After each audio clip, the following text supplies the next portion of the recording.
Okay, so here we got on Jack of Many the Mercedes-Benz OM617. This is out of a 300D car from 1982, and we're doing a little repower here. And what we're doing is we're going to be putting a hydraulic pump, actually two hydraulic pumps, hooked on the back of this flywheel. It's for our firewood processor. Our current engine, which is a Yangdong, it's a Chinese diesel, is failing. The injector pump is failing, so we're going to switch over to this, which we've heard great things about. So this being the 5-cylinder version with the turbo, it's supposed to be like 110 horsepower, I believe. We've had a few quirky things about getting it hooked up here. So we took the engine out of the car, and we were able to salvage the motor mounts and the rubbers and everything, and we made a mount there with some 1/4-inch steel at the top of a 3-inch channel, so we could bolt that right on there, because that is very balanced on this engine. Keeps it really right in the center. Then we got some old motor mounts here from actually an old Jeep Grand Cherokee to hold on to the rear part of it here. Now this plate you see hooked to the back, that's a piece of, get these wires out of the way, that's a piece of 1/4-inch, just run-of-the-mill 1/4-inch steel, and we use the bell housing from the automatic transmission to make the holes, you know, get the mounting all correct on that. What we did is we actually made two at the same time, and if you see up in this corner here, we have 4 little 1/4-inch holes on the corners, and those are our line-up holes for the other plate of steel that the 2 pumps will be hooking to at a later date after we figure out how to get a coupler mounted to this flywheel, which I will do a video on that when we get that figured out. We haven't quite got that far yet. Now there's a few funny things that if you're going to use this engine in something that it's kind of hard to hook up. One being temperature of the water. Now on these engines, right down in here, see that fitting? That large fitting right there, which is, I used an 1.5-inch wrench to get it out. I didn't have a metric wrench big enough. But anyways, so you take that fitting out and take out the Mercedes parts and pieces that are on the outside for the temperature. And we re-threaded that to a 3/8 pipe fitting. And then that has the, that's an adapter, a brass adapter that screws into that with 3/8 national pipe thread that screws into that fitting that we removed.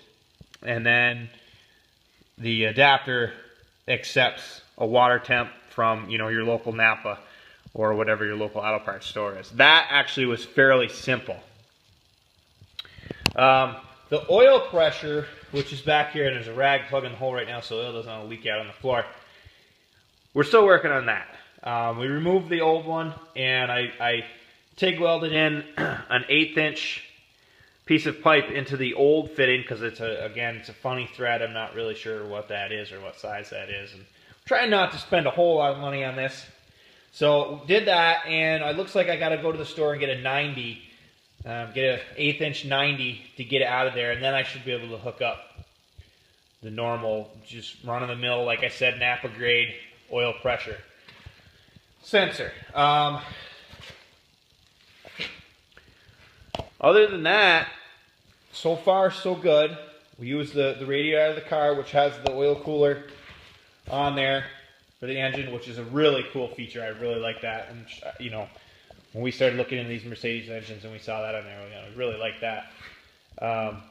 Able to use the overflow from the car, mount that on there, and this oil cooler you see in the front is actually another piece that we've had off something else that cools the hydraulic system on the wood processor. And I'll do a video of that later. You know, I'll do a couple videos on this whole build. Large battery in the front. You know, the engine came with a brand new alternator on it, so that was cool. And you know, just cut some stuff off it. All the vacuum lines and stuff that was on here. We don't need any of that. This one line you see that's plugged, that was a return for the air cleaner, because the crankcase vent right here went into the air cleaner, and that was, of course, all full of oil because the last person that owned this never checked the valves on it. And you're supposed to check the valves on these engines, I guess, every 12 months. Or, I'm sorry, every 12,000 miles, or, well, I guess it'd be 12 months or once a year is what the book says, I guess. The manual that came with the car when we bought this car from the guy, which we paid $900 for the car. It was driven to our farm, and it was road legal. So, you know, the car is actually not that bad of shape, but obviously we just wanted the engine. So we still got to figure out the intake on this turbo here. I think I have a plan for that, and I'll keep you posted. See heater core hose here, which again, I don't know, that was a funny metric size. Ended up just plugging it off with a stainless steel chunk of steel there that we use in the sugar woods to plug main lines. So that's good. And again, everything seems to work on this quite well. It runs great after we set the valves, which were, by the way, were 10 thousandths out. It was blowing black chunks of stuff. It was nasty. The engine still needs some run time to get cleaned out. The intake is absolutely full of oil. I didn't want to take that off and risk needing a bunch of gaskets and stuff, so I'm going to run it and see what it'll do, you know, once we get it on the machine, and cut some wood with it. We've changed the oil, put some synthetic in there. Probably going to clean that out after 10 hours or whatever, probably dump it out again.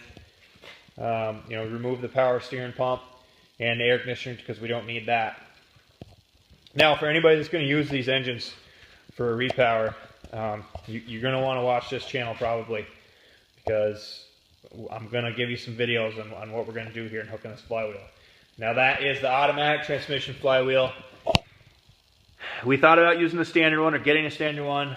Nobody in this area seems to have one. And I mean, I didn't check with everybody, but I don't really want to spend $200, $300, $400 on one. And there doesn't seem to be any mounting available for this type setup. So we're going to just wing it. We've done this a couple times on some other stuff, which I'm going to make some videos on some of the other stuff. Some of our other tools that we have and other machines that we've done this with. And hopefully you can help somebody out. If you have any questions, shoot me a message or whatever. Maybe I can help you out with something. So, yeah, thanks for watching. Hit the like button. Subscribe to my channel for many more videos. Thanks.